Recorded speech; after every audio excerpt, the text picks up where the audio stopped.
Bonjour à toutes les personnes qui sont connectées à cette webconférence. Euh, on vous propose de démarrer. On a attendu quelques instants d'éventuelles connexions complémentaires. Merci à vous en tout cas de nous avoir rejoints. Donc, sur cette webconférence qui s'intitulait «Les pratiques professionnelles inspirantes en contexte de pandémie». On va avoir quelques temps d'introduction pour commencer, situer un petit peu l'objectif qu'on vous propose de partager sur 1 heure et demie. Et puis ensuite, on rentrera dans le vif du sujet. L'intention, c'était de s'appuyer sur des enseignements de la première période de crise de manière à en éviter les effets rebonds dans la période actuelle ou dans les temps futurs, sachant que l'homme au travail est constitué de ressources qui sont en quantité non extensible, mais qu'il y a aussi des ressources extraordinaires donc, qui sont à valoriser. Donc, ce sera une articulation à la fois de témoignages et d'analyses que nous pourrons faire avec vous de ces expériences que vont nous retranscrire un certain nombre d'interlocuteurs. Pour commencer, je vous propose de présenter rapidement les partenaires de ce webinaire, qui est enregistré d'ailleurs. Nous avons donc le CHU de Poitiers et je vais incessamment sous peu laisser la parole à Marlène qui présentera en particulier l'Institut de formation des cadres de santé. Nous avons également le réseau des professionnels du numérique, le SPN, qui a relayé cette information sur le webinaire et avec lequel on est en lien aussi parce que la question du numérique est intervenue pendant la première période de crise, notamment avec une digitalisation massive pour certains de leur activité. Et puis, bien sûr, nous avons le réseau Anactaract auquel nous appartenons avec mes collègues. Donc, nous serons 3 intervenants. Ils vont se représenter quand ils vont prendre la parole. Il y a Hélène Arvan, Arnaud Barriet et moi, je suis Sandrine Blanchet. Nous sommes tous les 3 chargés de mission au sein de l'ARACT Nouvelle-Aquitaine. Et je vais laisser la parole à Marlène pour nous présenter l'IFCS. Merci Marlène. Bonjour. Donc bonjour à tous, vous m'entendez? C'est bon, ok? Sandrine, ok, très bien. Bonjour à tous. Donc je suis Marlène Arbitaine, la responsable pédagogique de l'IFCS de Poitiers. Donc dans la salle, vous voyez, je ne suis pas seule. Je suis avec Aurélie Blais qui va intervenir tout à l'heure. Aurélie Blais qui était apprenante dans nos murs l'année dernière et qui va témoigner lors de ce webinaire pour partager avec vous l'expérience qu'elle a vécue l'an passé. Donc, l'IFCS de Poitiers est un des 9 instituts de formation du CHU de Poitiers, institut de formation paramédicale. Monsieur Grand est le directeur des soins qui coordonne l'ensemble de ces instituts de formation. Donc, aujourd'hui, on s'associe avec plaisir avec l'ARACT et avec le SPN, bien sûr, pour co-organiser cet événement. Et puis, pour vous présenter avec Monsieur Grand, pour nous, c'est l'occasion de vous présenter des évolutions pour l'IFCS par rapport à cette année. Donc, on a comme vous le savez, des professionnels Bac+3 paramédicaux qui souhaitent évoluer vers des fonctions de management ou de formation qui viennent se former chez nous. Et au cours de cette formation que nous réalisons avec le soutien du CNAM, le Conservatoire national des arts et des métiers, cette année sur un niveau Master 2 gestion des établissements sanitaires et médico-sociaux. Donc nous offrons à nos apprenants la possibilité de pouvoir se former en vue d'obtenir le diplôme cadre de santé et ce M2 du CNAM. Et cette année également, avec le soutien de l'ensemble des intervenants avec lesquels nous travaillons, donc que ce soit des entreprises commerciales, des établissements de santé de toute nature, publics privés, des associations, des consultants, des universitaires, des startups cette année aussi, en tout cas, où on a tous en commun des questions en lien avec la formation en santé ou des thématiques en lien avec le management dans la santé. Eh bien, nous proposons également à nos apprenants cette année de pouvoir valoriser les compétences psychosociales par le biais de badges numériques avec le soutien de l'Université de Poitiers et de la commune Léonard de Vinci. Voilà, donc je vais passer maintenant la parole au prochain intervenant, mais si vous souhaitez en savoir plus sur l'IFCS de Poitiers, vous pouvez revenir vers nous, soit en nous contactant, on est visible sur le site, mais je vous donne également l'adresse de l'IFCS, ifcs.secrétariat@chu-6 poitiers.fr. Voilà, écoutez, bel après-midi à tous et à très bientôt. Merci Marlène. Pour finir la présentation, peut-être vous dire, si vous ne nous connaissez pas, comment l'Agence régionale pour l'amélioration des conditions de travail intervient sur le territoire. Donc, c'est une structure qui exerce une mission de service public pour le compte du ministère du Travail, avec l'intention de faire progresser les conditions de travail prioritairement auprès des entreprises de petite ou moyenne taille, les moins de 250 salariés avec un statut de droit privé, et qui fonctionne en faisant du conseil, des expérimentations, de la recherche de méthodologies pour soutenir les conditions de travail, tout en associant à la fois les directions, les salariés, leurs représentants dans les démarches qu'on conduit de façon paritaire. Donc, c'est une structure qui a l'habitude d'accompagner toutes ces populations au travail sur le territoire. Pendant la période qui vient de s'écouler, nous avons pu accompagner prioritairement une population qui était plus simple d'accès, à savoir les managers, puisqu'ils disposaient en particulier des outils de connexion pendant le confinement, que ça nous paraissait délicat d'aller solliciter des salariés qui pouvaient être ou en première ligne ou dans des situations de télétravail avec des enfants, etc. Donc, prioritairement, on a proposé un accompagnement auprès de managers dans une logique un peu de co-développement, de pair aidance, de manière à ce que face à cette situation assez inédite, ils puissent à la fois bénéficier de repères, d'outils, de partage entre eux, non pas dans l'idée que copier-coller, ça ne fonctionne pas systématiquement, mais copier, s'inspirer, ça peut permettre de dépasser des obstacles dans le quotidien. Donc, on leur a proposé des cycles de rendez-vous qu'on appelait les rendez-vous des managers. On a pu aussi apporter des repères ou théoriques sur la période ou méthodologiques, et des outils d'analyse et de décision, facilitant la décision pour gérer la situation. Donc, ces managers qui étaient dans une situation, sur une fonction assez sensible, seront les témoins de l'activité telle qu'elle a été remodelée pendant cette première période. Alors évidemment, on a choisi des témoignages qui sont inspirants, puisqu'ils nous donnent à voir des choses qui ont bien fonctionné. Ça ne veut pas dire que tout a été parfait dans tous les univers professionnels, bien évidemment. Donc, pas d'angélisme de notre part, mais des choses qui peuvent nous stimuler pour continuer à fonctionner aujourd'hui et puis demain. Je regarde si j'ai oublié des choses, et si mes collègues veulent rebondir, bien sûr, c'est possible. Dans les témoins qui sont avec nous aujourd'hui, soit directement en présentiel, soit que nous avons pu interviewer en amont de ce webinaire, nous avons donc Aurélie, qui est cadre, voilà, bonjour Aurélie, qui est cadre de santé au CHU de Poitiers. Nous avons Odile Guinepin, qui, elle, n'est pas présente, mais dont vous pourrez entendre le témoignage que nous avons enregistré, puisqu'elle n'a pas pu finalement se libérer cet après-midi. Et nous avons Valérie, qui est donc directrice de l'EHPAD de Champigny, qui vont avoir un temps de parole pour partager avec nous leur expérience sur cette gestion de crise.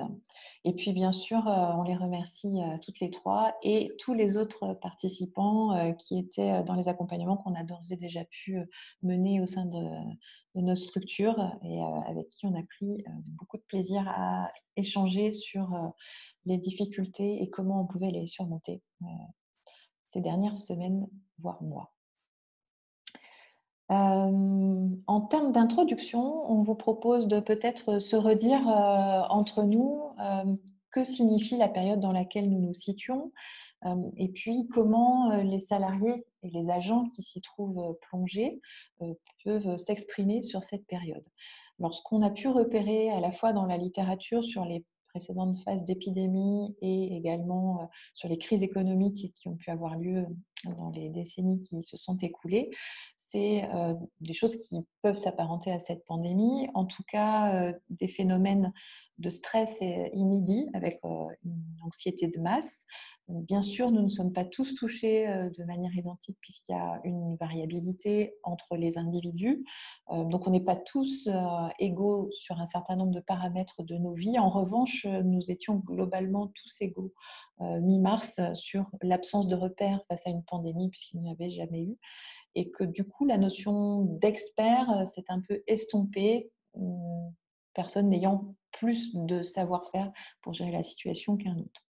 Alors, il y a bien sûr des structures qui avaient déjà traversé d'autres crises, et peut-être certains pourront nous en reparler, qui avaient avancé sur des sujets centraux. Certains, par exemple, avaient posé les premières briques de base sur l'organisation du télétravail, mais d'autres pas. De la même manière, avant cette crise, il y avait dans les structures certains dysfonctionnements ou certaines agilités pour lesquelles on a constaté un consensus, c'est-à-dire que ce soit parce que c'était difficile avant déjà ou on avait déjà de bons fonctionnements par avant, la crise a eu un effet amplificateur. De la même manière, il y a des sujets qui existaient déjà avant.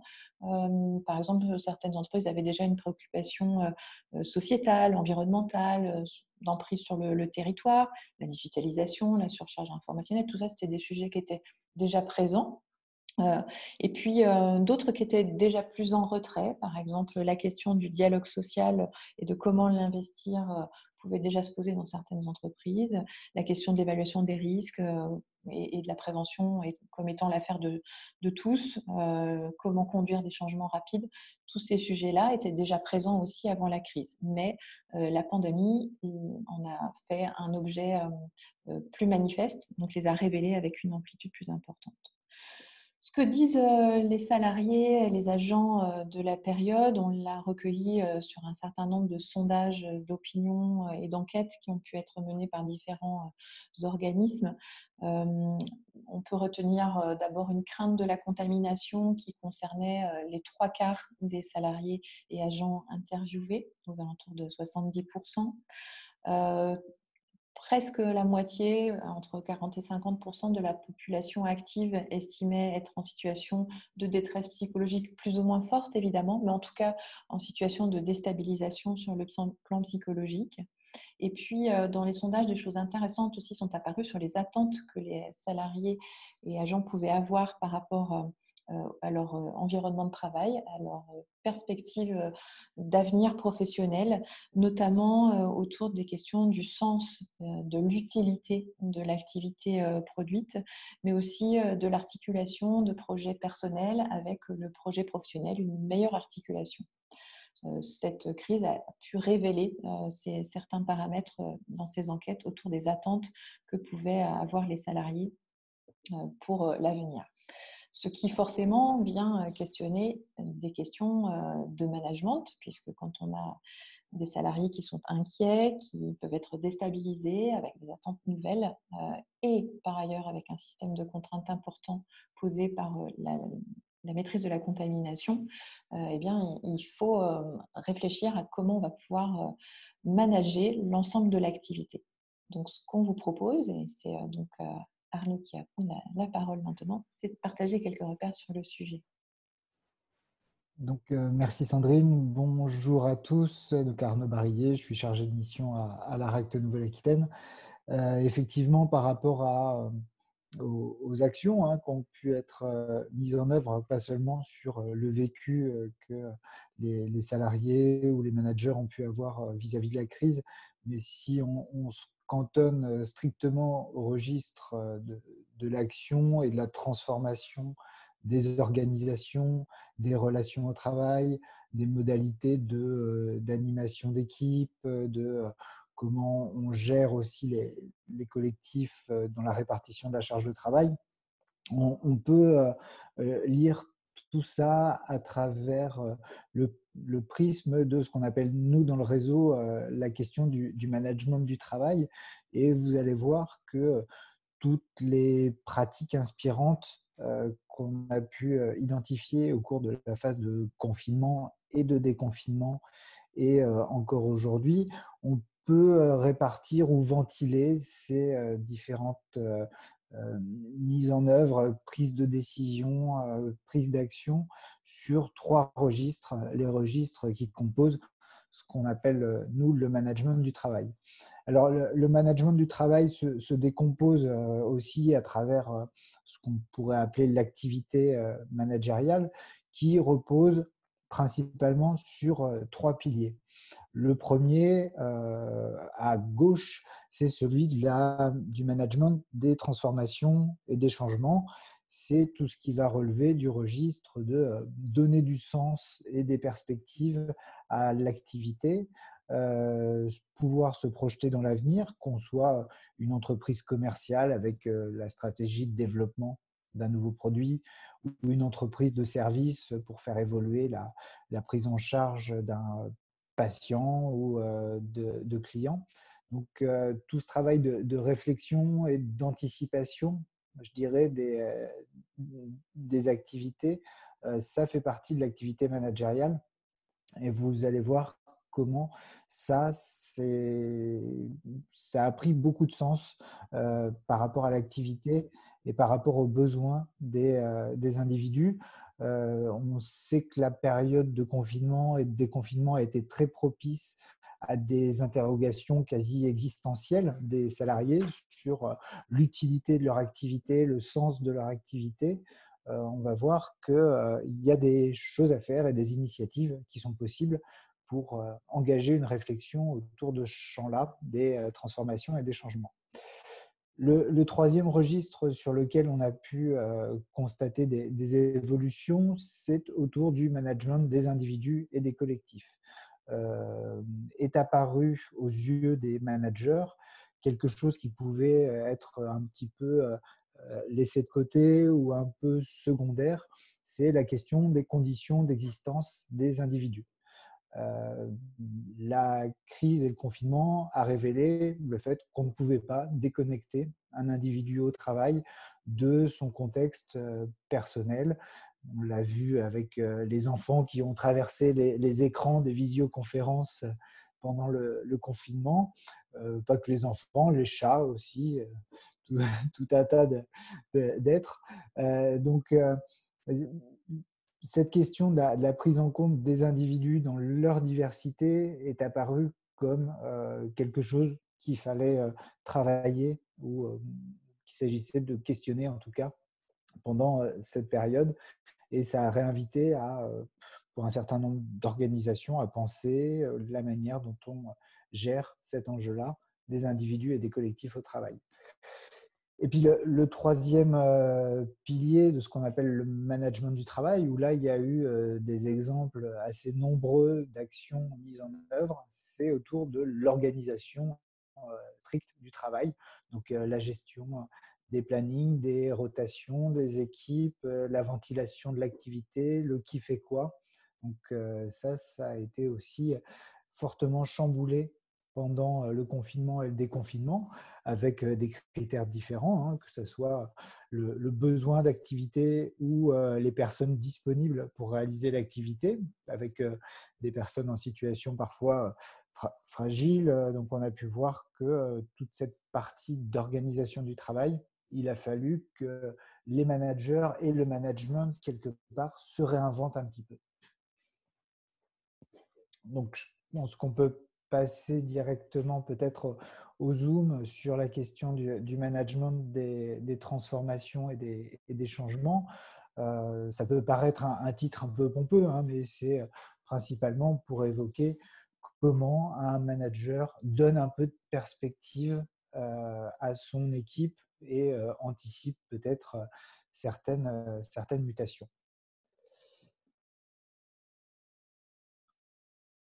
Pour illustrer ce propos qui peut paraître très, très abstrait, hein, manager les transformations et les changements, on va repartir de choses extrêmement factuelles et peut-être simples ou simplistes, mais vous allez voir que ça interpelle aussi la manière dont on peut penser la place de l'individu au travail et la possibilité qu'on a de mobiliser l'intelligence des salariés dans ces périodes en termes d'illustration, des choses assez simples, hein. Dans le secteur de la restauration, on a vu des pratiques managériales un petit peu chamboulées. Comme l'a dit Sandrine tout à l'heure, personne n'ayant la science infuse pour traiter ou gérer cette crise. Il a fallu pour certains, ou en tout cas certains, ont fait le choix de miser sur l'intelligence collective. C'est comme ça qu'on a vu certains dirigeants de restauration utiliser les salariés, peut-être pour la première fois, autour de repensons les cartes, les menus ensemble pour peut-être les adapter, les simplifier. Et ma foi, pour la première fois de leur vie, les salariés du restaurant ont été conviés à repenser un peu l'activité, le développement de l'activité, que ce soit sur les cartes, les menus ou à la mise en place d'autres dispositifs que le repas classique à table. Et je pense notamment au click and collect, donc la possibilité pour les clients de venir chercher des paniers. Et donc là, les salariés ont été associés à cette réflexion stratégique qui n'est pas pour un restaurant quelque chose d'anodin. Hein. On change de pratique et de logique de distribution. Donc, on a vu pendant la crise des évolutions assez significatives sur la manière de manager ces transformations et ces changements en associant les salariés. Dans ce même registre, on a pu aussi accompagner des salons de coiffure avec des responsables de ces salons qui ont associé les salariés à la réflexion autour de comment on organise les bacs à shampoing, les circulations dans le salon, les flux, etc. Et les dirigeants se sont aperçus que c'était tout à fait possible d'associer les salariés à ces réflexions et que même parfois, ils pouvaient avoir des choses intéressantes à dire.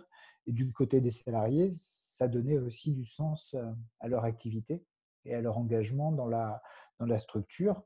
Et puis, on a pu constater des choses équivalentes au secteur de la restauration, c'est-à-dire engager avec les salariés une réflexion stratégique co-construite.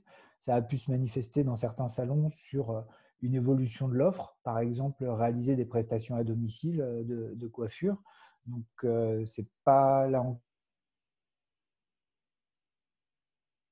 mais cette manière de penser différemment l'activité, elle a été construite avec les salariés. Donc, on peut dire que la crise, mettant tout le monde sur un pied d'égalité, a permis de repartir dans une dynamique où on partage et on construit ensemble. Ok, merci Arnaud.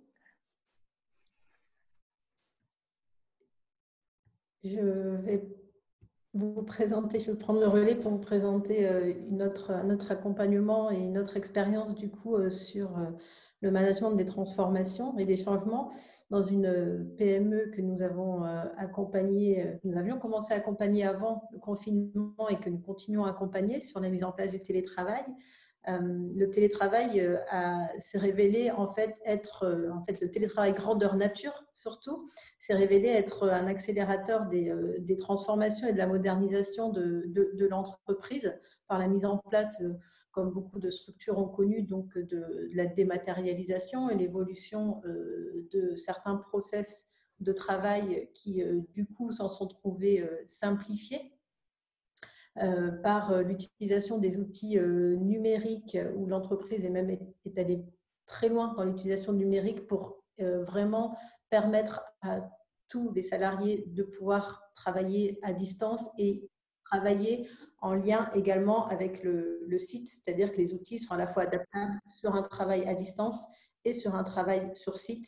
Et ça permet de passer d'une modalité de travail à une autre très, très facilement. Donc, ils ont mis en place ces outils-là en pensant aussi à l'après. Le télétravail a également été du coup révélateur d'une ouverture des possibilités, des opportunités qu'il révèle par justement, ça a permis si on revient sur l'idée de donner du sens aux transformations et à l'avenir d'une structure, le télétravail a été un peu un sujet du coup de débat et de discussion autour justement de la communication interne, des outils numériques, de l'utilisation des outils numériques justement à des fins d'amélioration de la communication interne, quelles que soient les modalités de travail, mais également les outils numériques pour mieux travailler ensemble.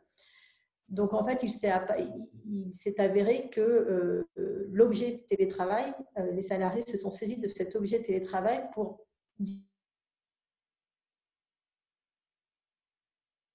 comment on veut mieux communiquer, comment on veut mieux travailler en mode projet notamment. Et la structure a mis en place 2 questionnaires de retour d'expérience, un en période de confinement et un en septembre, pour voir également du coup l'évolution des ressentis par rapport à cette nouvelle modalité de travail et le positionnement des salariés du coup sur l'équilibre de vie privée, vie professionnelle, sur le sentiment d'efficacité, sur la confiance accordée par le manager. Donc, tous les items qui permettent de bien télétravailler ou de bien travailler à distance et d'avoir un travail à distance soutenable et qui garantit la performance collective. Donc, par cette discussion, en fait, un peu collective qui s'est instaurée et qui a été instaurée également dans les différents espaces de dialogue professionnel, par cette discussion, du coup, ça met le télétravail vraiment comme un enjeu stratégique pour accompagner les transformations de la structure de demain en termes d'évolution numérique, évolution des modalités d'organisation, du travailler ensemble. Ce qui est important, ce qu'on a pu observer aussi, c'est que la direction a impliqué tous les niveaux de dialogue professionnel, c'est-à-dire à la fois le dialogue professionnel dans les services avec les managers, le dialogue social qui n'a pas été, qui a été également du coup combiné à ces espaces de réflexion.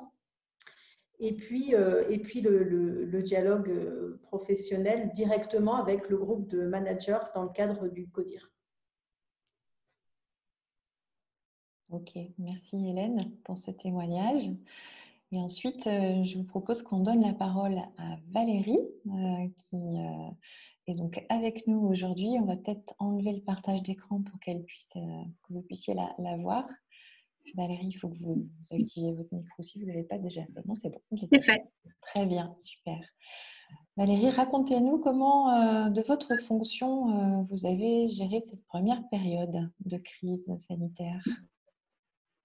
Bonjour à tous. Alors, Chandonnier, c'est pas facile à placer sur la carte de France. C'est à une vingtaine de kilomètres de Niort, en direction de Bressuire, Parthenay. Nous sommes un petit établissement en territoire rural composé de 86 autorisations en place. Rien n'était acquis, attitude au bout du chemin. Et à la résidence du parc, c'est un lieu où on vit et on a décidé de consulter en interne les résidents sur leur choix de vie. On était début mars, le confinement allait poindre et plutôt que de ne vouloir que parler pour les autres, on a décidé de nous tourner vers les résidents, vers les professionnels et nous sommes allés à leur rencontre. Alors quand je dis nous, c'est la prérogative qui nous avait été demandée de faire un copil sur le Covid, donc les médecins coordonnateurs, la psychologue, l'infirmière coordinatrice, moi-même. Nous avons dans la chance d'avoir dans l'établissement une responsable hôtellerie et conseiller en prévention qui a été vraiment quelqu'un de ressources pour nous, qui nous a aidés dans les protocoles à mettre en place sur ces temps d'incertitude. Et nous sommes allés donc enquêter auprès des résidents de leur attente face à la situation. 98% ont fait montre de vie, c'est-à-dire qu'ils nous ont demandé de confiner l'établissement plutôt que de les confiner en chambre. Et l'établissement s'est retrouvé confiné sur 5500 mètres carrés. Donc autant dire que le sourire est resté sur les lèvres de chacun. Force de ce résultat d'enquête, nous sommes allés vers les professionnels et nous avons avec leur accord, mis en œuvre les attentes et les demandes des résidents. Donc, un espace de restauration plus aéré, de façon à avoir de la distanciation, des menus adaptés, un retour aux familles aussi, et surtout organiser au fil de l'eau et au fil de nos sources de données des réunions avec les professionnels et les représentants de la vie sociale, des remontées d'informations, et l'échange a fait que chaque jour était nouveau et chaque jour nous a permis de construire notre confinement à nous. Nous avons utilisé les ressources en interne. On avait la chance d'avoir une animatrice qui était une ancienne coiffeuse, qui nous a servi de coiffeuse pendant ce temps de confinement, d'une AMP, donc aide médico-psychologique, qui a un CAP de chocolatière, qui nous a fait d'excellents chocolats et quelques petites douceurs, qui furent à l'origine de quelques kilos en plus pour chacun. L'apport de tablettes, donc ce côté numérique qui nous a permis de reprendre des connexions et des communications avec les familles, avec des vrais visages, des vraies voix. De voir l'environnement des familles de l'extérieur, le soleil, les arbres, la maison, apporter à nouveau de la vie dans l'établissement. Et puis, ce temps d'écoute auprès des professionnels a permis de canaliser leur stress, leur anxiété, leurs questions. Est-ce que je fais bien? Est-ce que je fais pas bien? Pourquoi l'aide-soignante, elle a droit à un masque chirurgical et moi, je suis à la lingerie, j'ai droit qu'à un masque de pli? Qu'est-ce qui va me protéger? Voilà. Et que de voir que le traitement, quelle que soit notre fonction ou notre service dont on dépend, dans l'établissement, il est tout aussi important et doit être aussi, on doit en tenir compte.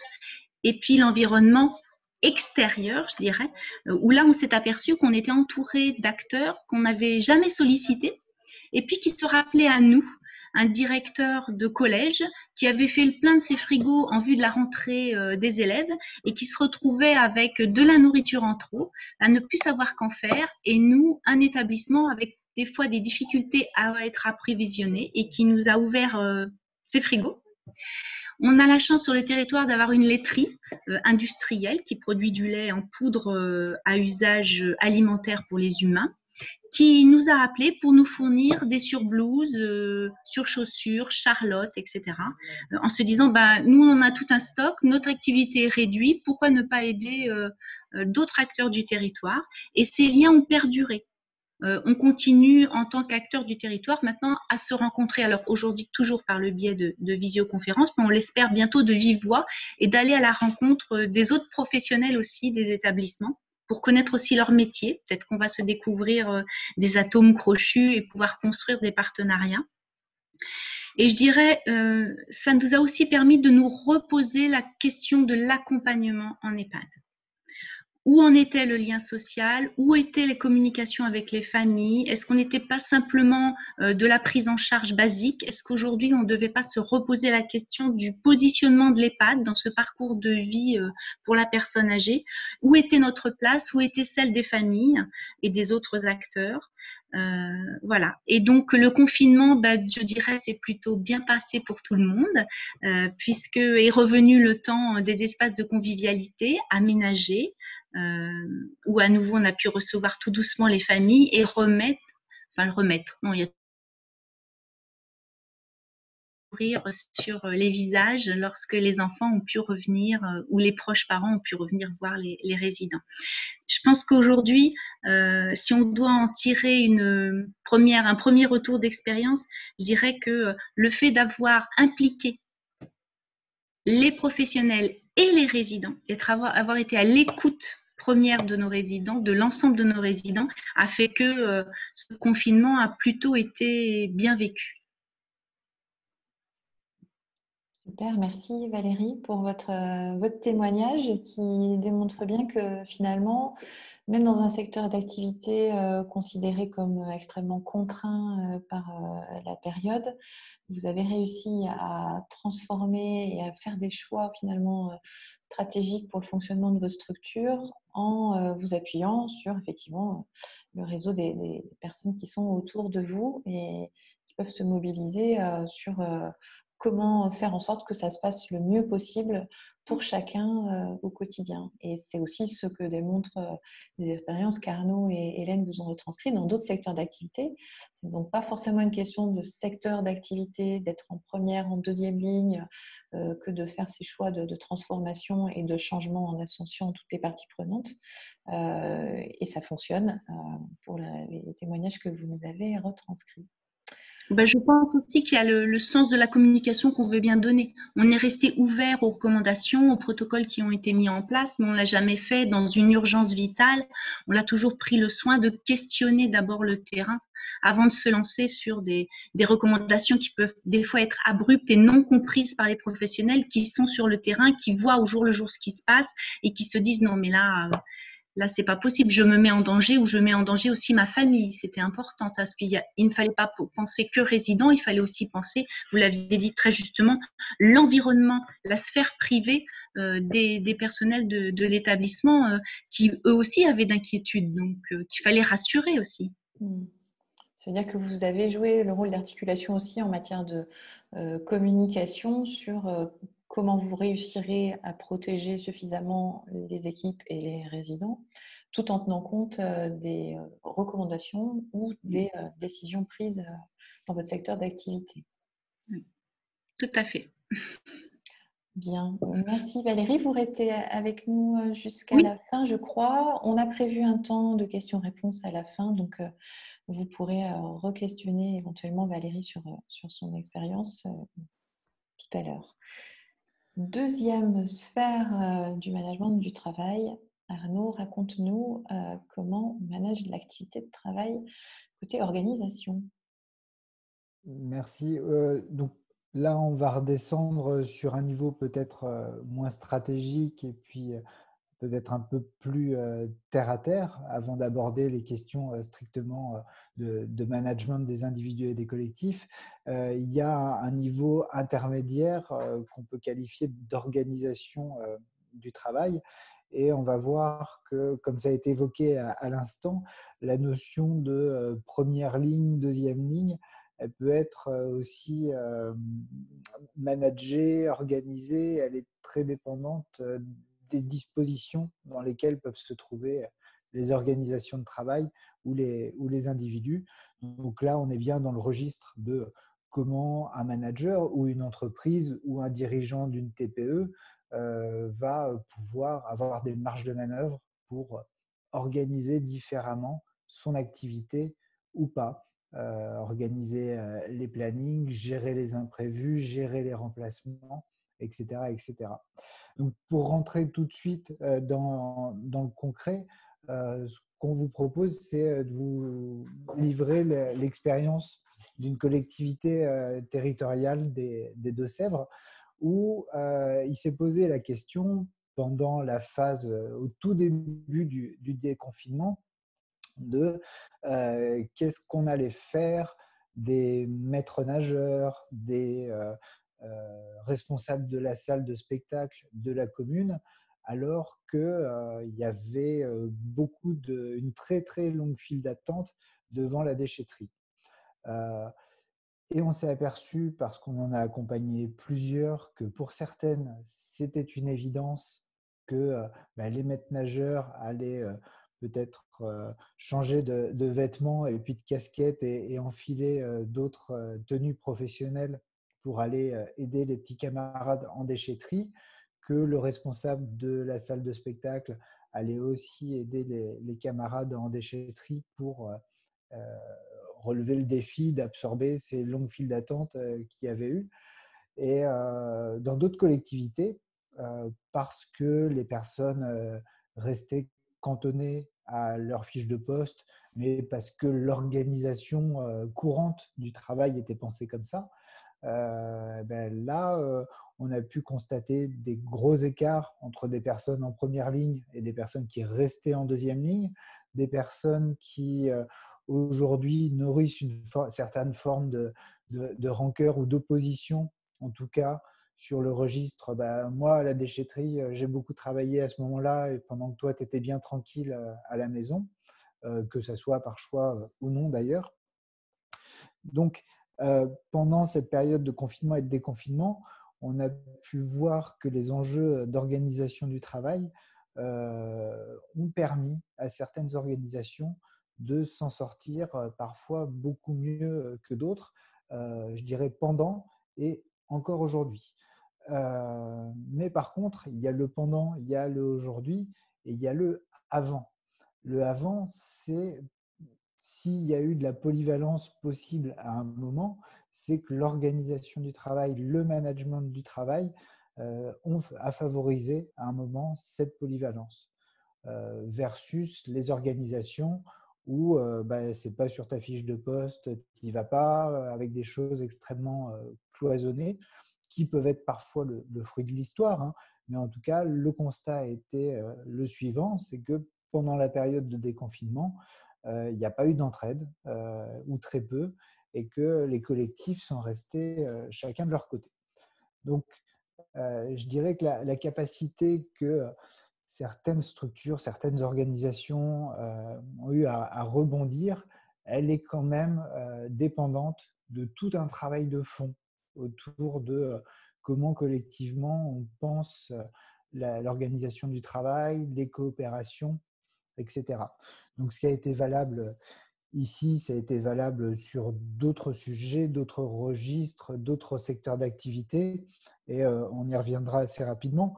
On voit que c'était quand même certaines conditions préalables au confinement qui ont permis de gérer la crise de manière plus ou moins fluide. Merci Arnaud pour ce premier témoignage. Je propose maintenant qu'on donne la parole à Aurélie, qui va nous partager son expérience d'une manière générale sur la période écoulée, tout comme Valérie, et qui fera le lien pour certains éléments avec cette notion d'organisation ajustée de l'activité. Bonjour à tous. Alors, Aurélie. Oui. Alors du coup, donc moi je m'appelle Aurélie Blé, je suis infirmière depuis 13 ans et cadre de santé depuis fin juin. Donc j'ai fait mes études au sein de l'IFCS de Poitiers et donc dans le contexte de Covid, nous devions aller en stage, notre stage au sein d'un IFSI, un stage pédagogique au sein d'un IFSI. Et en fait, notre stage donc, a été annulé et nous avons été rappelés dans nos établissements respectifs. Donc au début, c'était un petit peu l'incertitude. On ne savait pas forcément si c'était un stage, si c'était pour retourner travailler. Et en fait, assez rapidement, nous avons été affectés. Donc pour ma part, moi, c'était en médecine intensive et réanimation, donc sur le CHU de Poitiers. Et du coup, c'était bien en stage pour 7 semaines. Et les principales missions, en fait, étaient vraiment d'aider le cadre dans la mise en place de ces nouvelles organisations qui étaient liées du coup à cette pandémie. Est-ce que, Aurélie, vous pouvez nous raconter quelles sont les problématiques, j'imagine, de tous ordres auxquelles vous avez dû faire face et aussi comment vous vous en êtes sorti ou pas pour conduire vos actions, accompagner les équipes? Alors, c'est vrai que la première problématique auquel j'étais confrontée, c'était l'arrivée d'un grand nombre d'agents. En médecine intensive, il y a une cinquantaine d'agents au quotidien. Et là, nous sommes passés à 85 agents. Donc, des agents qui venaient, donc qui étaient pour la plupart des infirmiers anesthésistes, donc qui travaillaient au bloc opératoire du centre hospitalier. Nous avions en tant qu'aide-soignants. Et puis, nous avions aussi des étudiants infirmiers anesthésistes donc, qui ont été aussi recrutés donc, en tant qu'infirmiers pour renforcer l'équipe de médecine intensive et afin de permettre d'avoir un ratio en fait de une infirmière pour 2 patients et une aide-soignante pour 3 patients. Donc, ce qui permettait de faciliter la prise en charge parce qu'il y avait quand même ce temps d'habillage et de déshabillage qui était relativement important. Voilà, donc c'est vrai que cette gestion de montée en charge en fait du nombre d'agents, a été quand même une grosse partie du travail que nous avons réalisé avec le cadre de santé. Donc, il a fallu déjà, dans un premier temps, former ces nouveaux arrivants, puisque effectivement, la plupart étaient des infirmiers anesthésistes, mais on avait aussi donc des étudiants en soins infirmiers. Donc, il a fallu déjà la base, apprendre à s'habiller, se déshabiller. Et puis après, donc il y a une formation qui a été aussi organisée sur le CHU pour notamment les décubitus, pour le décubitus ventral, en fait, apprendre à retourner les patients, puisque le décubitus ventral était un des traitements de la pathologie. Donc ça, c'est quelque chose qu'il a fallu organiser. Et puis ensuite, composer l'équipe de façon à ce qu'il y ait toujours un agent de la réanimation, donc qui connaissait le travail de réanimation, mixé avec un nouvel arrivant, en fait, pour vraiment que l'équipe ne soit pas en difficulté sur les plages horaires de travail. Et c'est vrai qu'on avait organisé les secteurs de façon à ce qu'il y ait toujours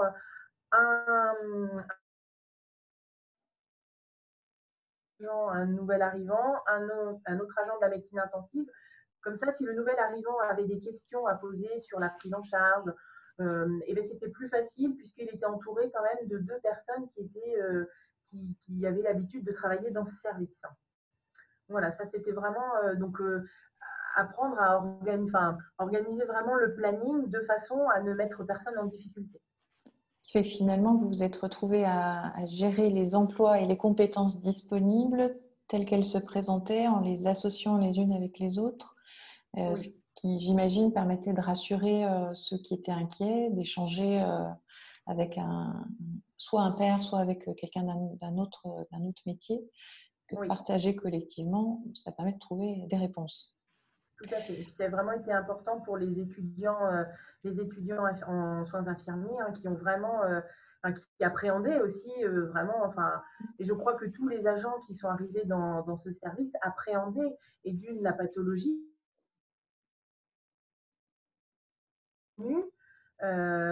qui faisait peur aussi, parce que la peur de transmettre la maladie à ses proches. Donc ça, c'était aussi quelque chose qui était vraiment prégnant au quotidien. Donc là où on a été amené à beaucoup travailler avec le cadre de santé, c'était sur l'écoute, vraiment les échanges informels, formels, à tout moment, en fait, vraiment une présence très importante sur le terrain auprès de l'équipe.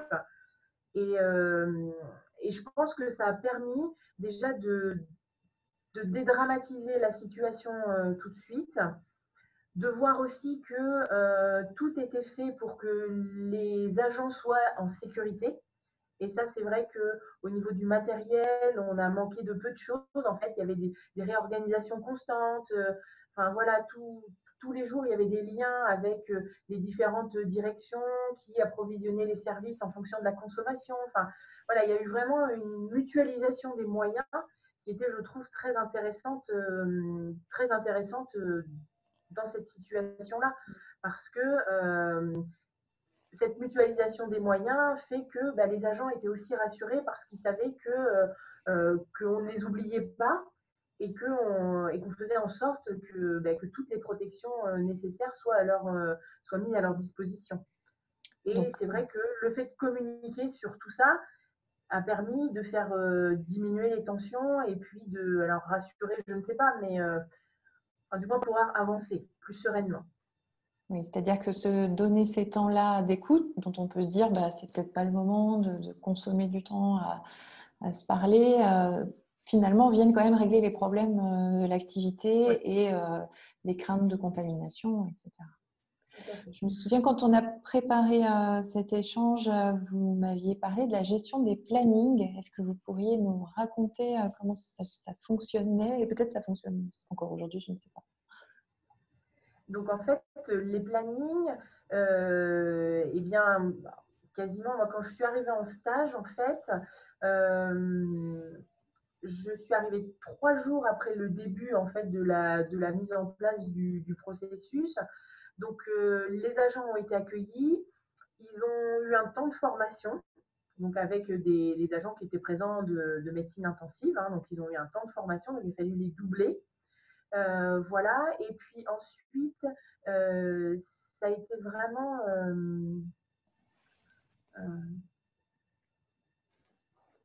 enfin, on n'était pas capable, en fait, au début, de le faire à l'hôpital. On est en général sur 15 jours de visibilité de planning au minimum. Et là, au début, les nouveaux arrivants sont arrivés vraiment enfin, une grosse vague. Ensuite, il y en a qui sont arrivés plus au fur et à mesure. Donc, c'est vrai que tant qu'on n'avait pas les noms des agents, et bien, c'était difficile en fait de se projeter dans la suite, sachant qu'il fallait combiner aussi les formations et puis qu'il fallait aussi combiner les nouveaux arrivants et les anciens pour qu'il y ait vraiment une parité en fait et qu'on ne mette pas l'équipe en difficulté. Et c'est vrai que par rapport à ces plannings, les agents ont vraiment été très compréhensifs sur cette difficulté en fait à élaborer les plannings et à avoir de la visibilité. Ils ont été aussi très compréhensifs quand on leur demandait et très disponibles quand on leur demandait de passer du matin au soir ou inversement. Enfin, c'était vraiment pas de souci. Je vois comment je peux m'organiser avec mes enfants pour la garde ou d'emblée on nous disait oui, oui. Enfin, vraiment, c'était quelque chose qui a été assez linéaire. Et ça, c'est quelque chose que j'avais jamais vécu jusqu'à présent parce que c'est souvent le planning, enfin voilà, reste quand même l'objet de discussion principal au sein des équipes. Et puis c'est ce qui organise la vie, enfin l'articulation vie privée vie perso. Et pour le coup, voilà, c'est quelque chose qui était vraiment très important. Et là, avec cette pathologie, en fait, tout ça, ça s'est gommé. Et c'est quelque chose sur lequel j'ai vraiment été surprise quand je suis arrivée en stage et puis tout au long du stage. C'est vraiment quelque chose ouais, qui m'a surprise. Qui vous a Ouais, marqué. Alors, ouais. comme on disait, comme Arnaud le disait tout à l'heure en introduction, les personnes se sont révélées dans leur globalité. Voilà, je suis en réunion, mais j'ai le chat qui passe devant. Mais de votre côté, c'était exactement à l'identique. Peut-être on peut imaginer que le fait d'avoir mis des mesures d'accompagnement de la vie privée pour faciliter la disponibilité fait que ça devient une contrainte que peut-être on ne pourrait pas tenir dans la durée, mais qui est acceptable et soutenable dans le quotidien lorsqu'on perçoit un objectif prioritaire de soins à un échelon très vaste, puisque là c'était à l'échelon national. Oui. Okay. Tout à fait. Et après, à l'inverse, on a senti quand la vague commençait à redescendre, qu'on commençait à reparler de réaffecter les agents dans leurs divers services, et bien là, en fait, cette préoccupation planning est revenue en avant. Et parce que du coup, les patients commençaient à diminuer en charge de patients, etc. Donc là, on a vu de nouveau la préoccupation planning revenir un petit peu plus au centre des préoccupations. Ça veut dire que ça mérite de se poser la question des ressorts en fait, qui ont fait que ça fonctionnait de manière assez fluide pendant la période, pour voir comment on peut les transposer, pas forcément exactement à l'identique, mais en tout cas prendre en considération toutes les sphères qui génèrent de la contrainte pour l'individu sur ce planning. Okay. Vous aviez aussi, il me semble, évoqué l'idée que le cœur du métier était à nouveau visible dans cette période-là. Est-ce que vous pouvez nous en parler un petit peu? Oui, parce que le fait d'avoir une infirmière pour 2 patients, une aide-soignante pour 3 patients, elles avaient le temps d'effectuer les soins, de prendre du temps avec le patient. C'était vraiment quelque chose qui a été soulevé par les équipes, ce temps en fait qu'elles avaient, qui était précieux, qui était bien occupé parce qu'il y avait beaucoup de soins à faire. C'était quand même, voilà, la charge de travail était conséquente, mais en fait, elles retrouvaient en fait ce qui faisait vraiment le cœur du métier, quoi, le temps, le sens du travail, voilà. Donc ça a été aussi quelque chose de très très marquant. Et puis l'appréhension, pareil, du retour à ce qui était le fonctionnement habituel, ça a été aussi quelque chose sur la fin de mon stage qui était de nouveau présent parce que on disait souvent la descente va être difficile. Oui, effectivement, parce que là, enfin, c'était vraiment une période à part, quoi. C'était voilà, qui a permis de se recentrer et puis de se dire qu'elles étaient là et pour les patients et que finalement, il n'y avait plus que ça qui était Le sentiment de faire son travail tel qu'on souhaite l'exercer en termes de performance globale, c'est-à-dire soi-même en étant bien et en permettant aux personnes qui en bénéficient de ce soin d'être aussi bien accueillies. Oui. Ok. Finalement, en synthèse de ce que vous nous avez dit, c'est peut-être passer du temps sur le terrain avec les équipes pour les écouter et ajuster le travail de chaque instant. Oui, ça, je pense que c'est quelque chose qui est vraiment très important. Et puis, les équipes, elles le sentent, en fait, quand le cadre est présent, les accompagne, répond à leurs interrogations. Alors, quand c'est faisable, hein, parce qu'il y a des fois, on n'a pas toujours non plus la réponse. Mais c'est vrai que le fait de passer du temps avec les équipes, c'est vraiment été le fait marquant et c'est ce que je retiens aussi de cette période de stage de cette semaine. Bien. Merci beaucoup Aurélie pour votre témoignage. De la même façon, si vous voulez lui reposer des questions, je pense que vous êtes encore là avec nous jusqu'à la fin de la conférence. Il nous reste une dernière bulle du management du travail à observer, celle qui parle des individus et des collectifs. Tu peux nous en parler, Arnaud, un peu? Oui, donc on a vu la strate, on va dire, stratégique. En dessous, on est redescendu sur les registres d'organisation du travail, donc sur les aspects un peu plus organisationnels. Maintenant, on vous propose de voir ce qui a pu se passer sur, là, directement, la prise en compte des individus et des collectifs au travail, sur les aspects humains, individuels, équilibre vie pro, vie perso, la question de la reconnaissance, du suivi des compétences.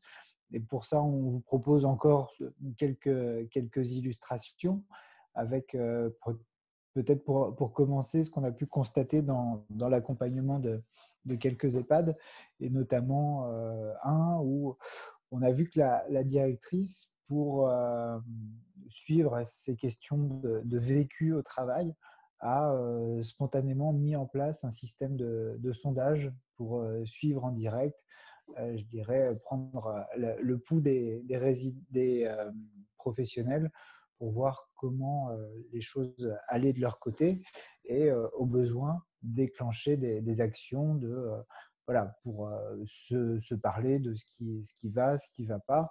Et surtout, et là on dépasse le stade des EHPAD, puisque ça concernait aussi plein d'autres entreprises qu'on a pu accompagner, la mise en place de sondages pour suivre le vécu des personnes en situation de télétravail et puis pour prévenir les situations, on ne va pas dire d'isolement, puisque les personnes étaient déjà confinées, mais peut-être de surisolement.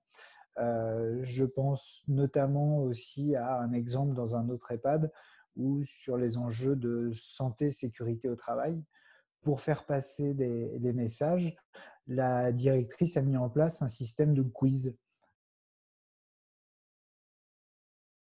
Les faire, éventuellement pas faire, et quelles étaient les mesures de prévention les plus adaptées. Donc, ce système de quiz assez simple a permis, d'après son ressenti à elle en tout cas, de mieux faire passer les messages plutôt que d'envoyer une note de service de 6 pages sur ce qu'il faut faire, ce qu'il ne faut pas faire.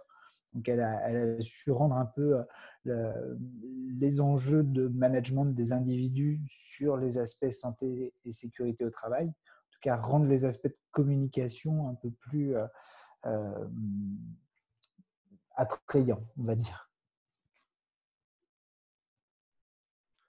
Sur le management des individus et des collectifs, on a l'exemple également d'une structure d'insertion par l'activité économique, donc d'un chantier d'insertion qui, du coup, au plus fort de la crise, la dirigeante a mis en place des moments de briefing, débriefing réguliers dans la journée et à laisser la possibilité aux salariés de mener ces moments de débriefing.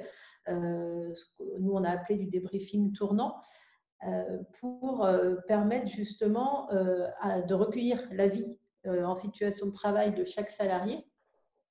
Et ces moments étaient l'occasion aussi de, on va dire, débattre ensemble et de co-construire débattre ensemble sur les difficultés et co-construire les solutions en situation de travail. Le rythme de ces petites réunions sur le terrain a permis de trouver rapidement et d'être très réactif et de trouver rapidement des solutions et de mettre en avant du coup les capacités d'adaptation et des salariés, mais également de pouvoir objectiver, mettre en évidence des nouvelles compétences développées sur le terrain en action et en réaction à la période. Il y a eu également une expérimentation d'équipes autonomes, donc avec l'appui des salariés les plus autonomes sans leur responsable hiérarchique, mais avec le salarié un peu plus expérimenté qui était en relais.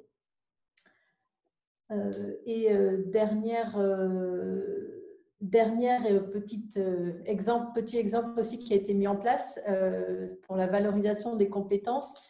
Il y a un des salariés qui avait une formation initiale en couture et qui a été sollicité du coup par la directrice pour personnaliser les masques en tissu avec les prénoms de chaque salarié.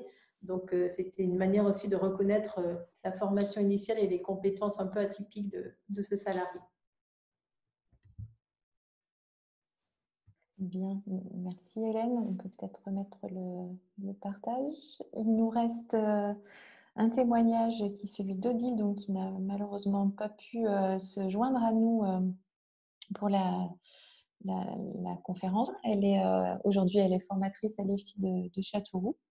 Et pendant la période qui vient de s'écouler, elle était cadre de santé dans une communauté de communes où elle avait pour mission en fait de coordonner l'organisation de la prévention à destination des habitants de sa commune auprès des élus, auprès de la municipalité tout simplement. Ce qui caractérise en fait le témoignage qu'Odile nous a retranscrit, puis qu'on essaiera de vous mettre à disposition dans une capsule vidéo à part, peut-être quand même que vous puissiez le regarder. C'est d'abord le fait qu'ils ont commencé à s'organiser au sein du conseil municipal de manière très rapide et très naturelle, y compris anciens nouveaux élus, puisque c'était la période des élections municipales, si vous vous souvenez.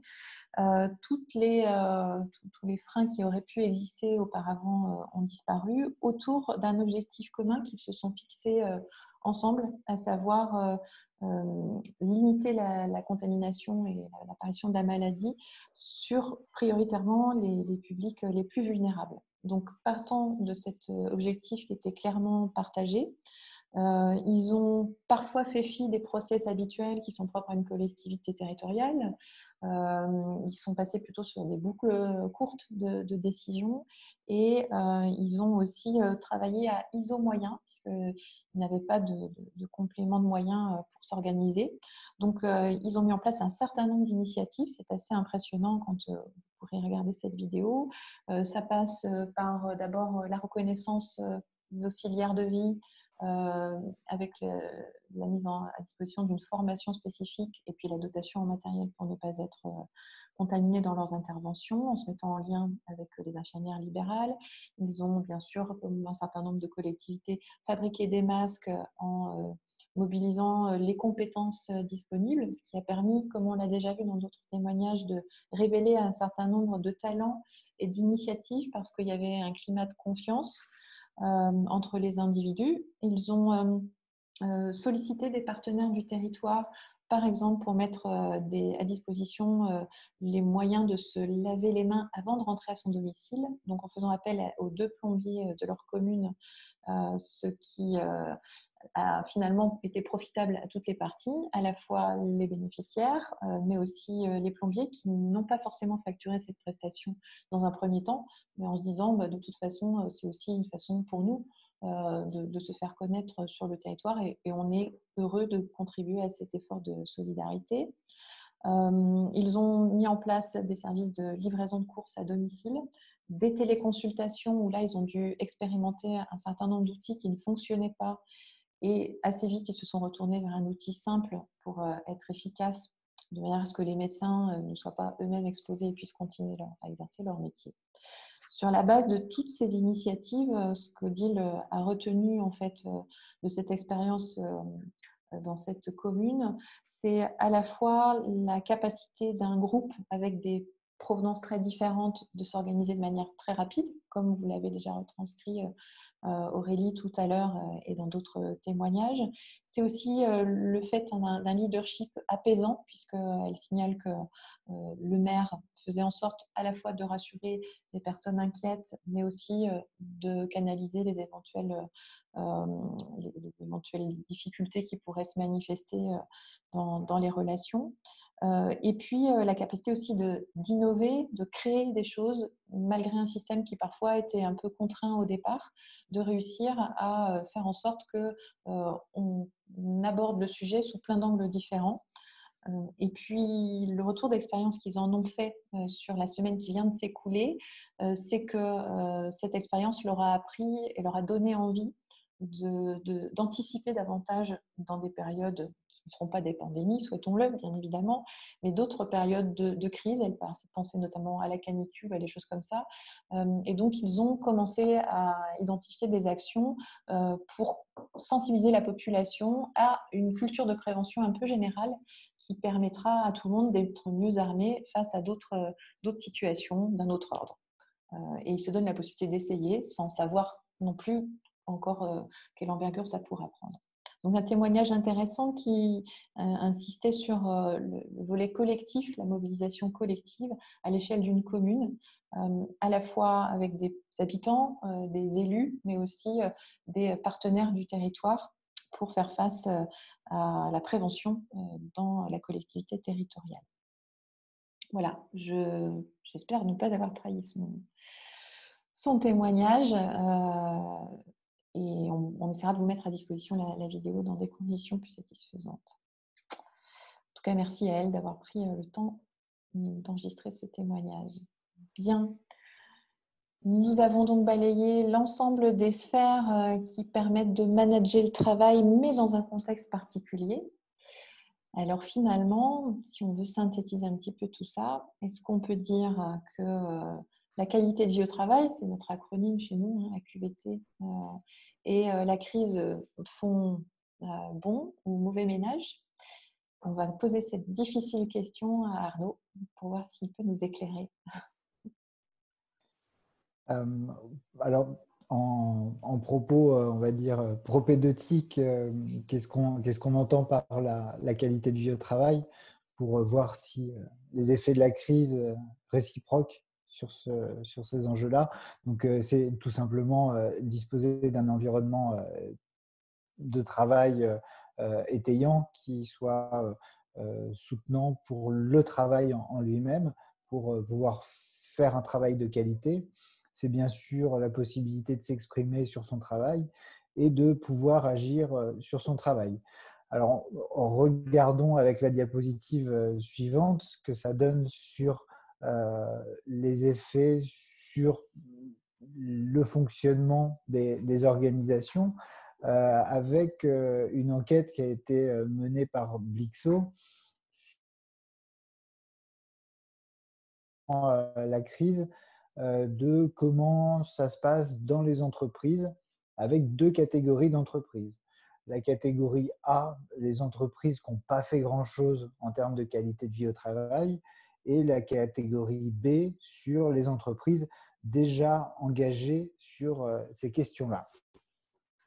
Alors, ce qu'on peut constater, c'est que quand même, sur la majorité des items, les entreprises qui avaient déjà travaillé sur la question de la qualité de vie au travail, eh bien, à l'issue de la crise, elles vont encore mieux. Elles vont encore mieux sur le plan de la satisfaction des salariés.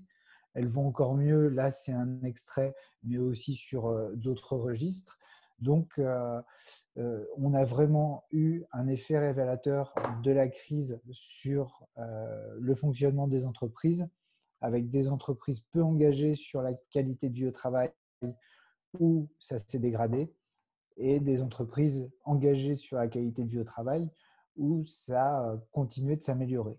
Donc, on peut dire que le fossé s'est creusé et qu'aujourd'hui, il y a une ligne de partage entre, on va dire, deux catégories d'entreprises, celles qui avaient déjà embarqué ces logiques de fonctionnement qui leur permettent, en sortie de crise, de dire que les salariés sont encore plus prêts à recommander à d'autres de venir travailler dans ma boîte, que je partage un certain nombre de valeurs avec mon entreprise aujourd'hui encore plus qu'avant la crise, que mon travail a du sens aujourd'hui encore plus qu'avant la crise. Et donc, ce caractère qui va distinguer ces entreprises, c'est vraiment le fait de s'être engagé déjà depuis quelques années sur ces logiques de qualité de vie au travail. Alors, on peut se dire donc que la crise a eu en majorité des effets sur la qualité de vie au travail, avec une certaine forme de dégradation. Sandrine a parlé tout à l'heure de souffrances psychologiques, mais ça n'est pas une fatalité, puisqu'on voit que les questions de qualité de vie au travail forment une sorte de rempart pour pouvoir continuer à travailler sereinement et collectivement. Point intéressant, qu'est-ce qui explique dans l'ADN de la qualité de vie au travail que ça se passe plutôt pas trop mal? Quand on regarde dans le détail de ce qu'est la qualité de vie au travail, on peut se dire que ce n'est pas très étonnant d'arriver à ce type de constat, parce que dans l'ADN de la qualité de vie au travail, il y a le fait de pouvoir remettre en question les fonctionnements existants. À partir du moment où on sait faire ça, il peut arriver des mutations plus ou moins violentes, mais il y a une forme d'habitude, d'entraînement à remettre en question les fonctionnements qui font que, ma foi, s'il y a des changements, on se dit qu'on a déjà des capacités ou des aptitudes d'adaptation. Ensuite, dans la qualité de vie au travail et son ADN, il y a la capacité à expérimenter.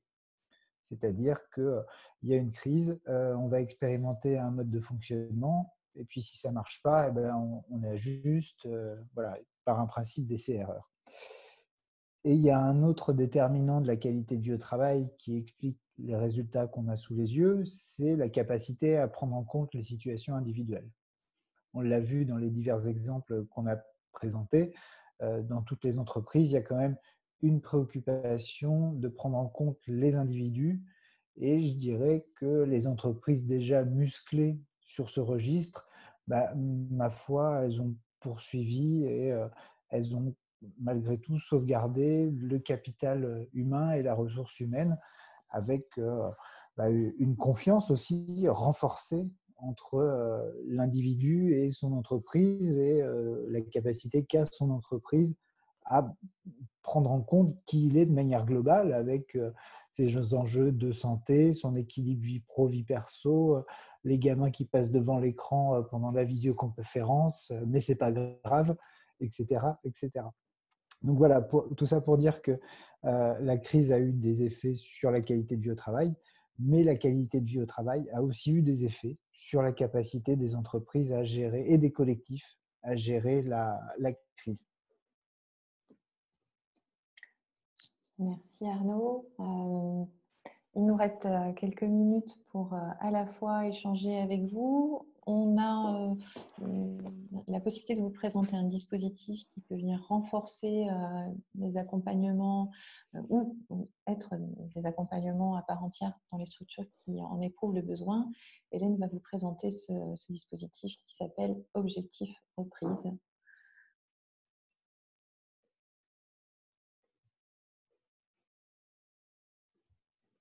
Oui, alors rapidement, effectivement, c'est un dispositif qui est proposé aux structures privées, donc financées par des fonds européens.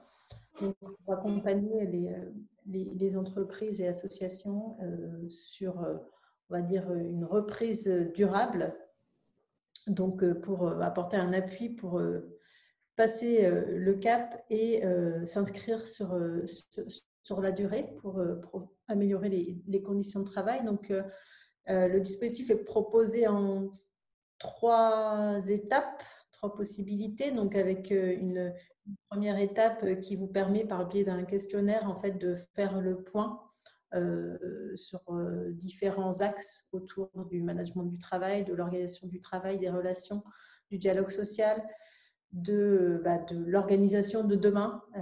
Donc, ça vous permet de vous positionner sur votre situation sur ces différents axes. À partir de là, vous avez déjà un certain nombre de repères qui peuvent vous être apportés avec de la documentation notamment écrite et la possibilité ensuite de vous faire accompagner par un conseiller en conditions de travail.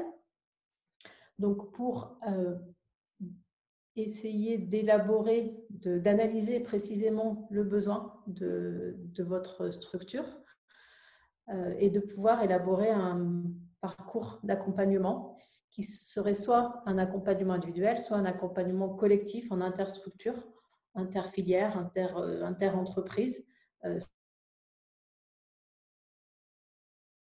à plusieurs organisations. Donc, vous avez à la fois la possibilité d'un accompagnement individuel et ou collectif. Et le dispositif, du coup, l'accompagnement peut se faire jusqu'en juin 2021. Donc, on s'inscrit, l'idée, c'est de s'inscrire sur un temps long. Il y a déjà des thématiques un peu d'accompagnement qui ressortent, comme le télétravail, enfin, la mise en place du télétravail, des accompagnements également autour des retours d'expérience. Donc, comment on fait un retour d'expérience avec les équipes, avec les salariés. Des accompagnements également autour des questions de motivation et de reconnaissance du travail. Voici. Autour également du management, donc c'est la possibilité de poursuivre un peu les accompagnements qui ont été faits là pendant cette période de confinement notamment et qu'on vous a présenté, la possibilité de poursuivre l'accompagnement des managers en faisant le pari que quand on soutient les managers, on soutient leurs équipes indirectement et la soutenabilité du travail. Donc, si ce dispositif vous intéresse, une seule adresse, vous allez sur le site de l'ANACT, objectif reprise, et puis vous vous inscrivez. Et là, après, vous vous laissez guider entre le premier questionnaire qu'il s'agit de remplir pour avoir un premier positionnement de vos priorités. Et après, vous serez contacté par un conseiller et pour déterminer la suite. Ok. Merci Hélène. Ce qu'on vous propose, c'est d'éventuellement avoir un petit temps de questions-réponses. Je pense que nos collègues ont surveillé la zone de chat, mais il n'y avait pas trop de choses. C'est parce que j'en ai loupé. Mais vous avez la parole, vous pouvez questionner tous les intervenants, bien sûr. Et pendant ce temps de questions, je vous propose un petit sondage qui est compatible avec le fait que vous preniez la parole. Donc, vous pouvez cliquer sur les thématiques, sur les 2 questions qui apparaissent.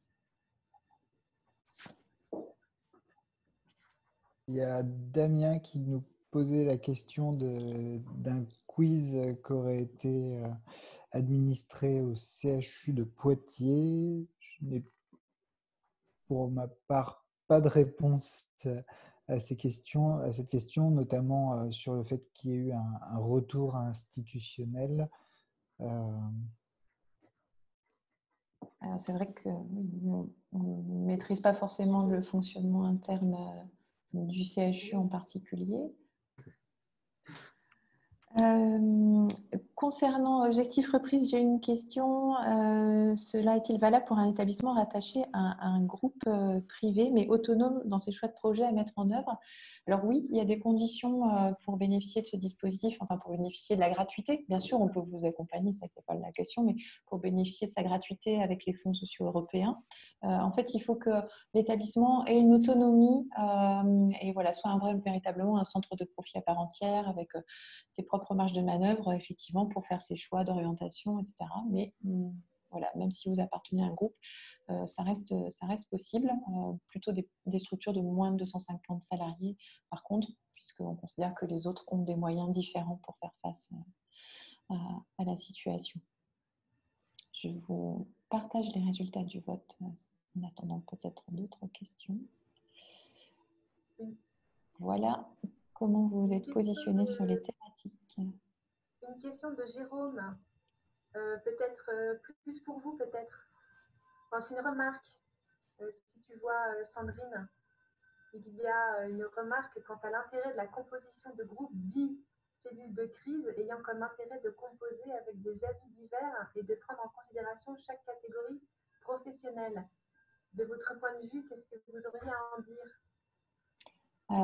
Alors, il y a différents lieux pour débattre du travail. Il y a bien sûr des lieux institutionnels. C'est vrai que pendant cette période, nous, les retours qu'on a font plutôt écho de ce qu'on appelle le dialogue professionnel ou les espaces de discussion qui sont dans le quotidien, on va dire, et qui permettent de faire vivre l'évolution de l'activité au plus près des contraintes qui s'y présentent. Donc, pour constituer une cellule de crise, effectivement, ça peut être intéressant. Évidemment, tout ça, ça reste à ajuster. À chaque fois, il n'y a pas de réponse universelle malgré tout. Et puis, il y a le dialogue social, qui peut aussi se trouver renforcé. C'est ce que disait Arnaud tout à l'heure, par des outils qu'on met à disposition à l'ensemble du personnel pour pouvoir s'exprimer, qui viennent alimenter en fait les échanges qu'il va y avoir dans des débats plus institutionnels. Je ne sais pas si Arnaud ou Hélène, vous voulez ajouter quelque chose sur le sujet? Non, je pense qu'il y a différents registres. Il y a les registres, on va dire, métiers, ou voir comment on fait évoluer nos pratiques professionnelles pour faire face à la situation. Et puis, il y a les espaces de discussion interprofessionnels où on va repenser peut-être les coopérations entre professionnels de catégories ou de métiers différents. Mais on voit en tout cas que au-delà des différentes catégories, il y a quand même pas mal de structures où l'ensemble des avis de l'ensemble des salariés ont été recueillis, et puis avoir des éclairages par rapport à cette situation inédite a été intéressant. Je pense que ce qu'il faut, c'est voir que certains problèmes de terrain pouvaient être directement traités au niveau du terrain, avec un certain niveau de confiance et d'autonomie pour les agents. Alors évidemment, il y avait aussi la possibilité d'avoir voix au chapitre pour les salariés sur des orientations stratégiques en concertation avec la direction, mais qui avait aussi un intérêt à laisser peut-être les agents gérer le terrain par le terrain. Une remarque de Valérie à laquelle nous ne pouvons que souscrire. Valérie nous dit sans levier financier, nous sommes tournés vers la qualité de vos travail. Dans une approche de performance globale, nous avons, nous, l'intime conviction, mais ce n'est pas une conviction, c'est plus une démonstration. D'ailleurs, il y a des études qui le démontrent, que se préoccuper de comment je vais bien à mon travail m'amène à pouvoir y venir tous les jours et à faire du travail de qualité.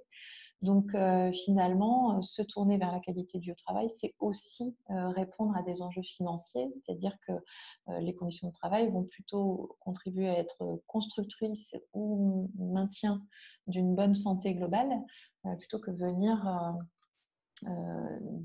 altérer la performance au sens large. Merci à tous pour votre participation. Merci à Hélène, Arnaud, Marlène, l'IFCS et le SPN. Bien sûr, merci à nos témoins Valérie, Aurélie et Odile. Bonne continuation à tous.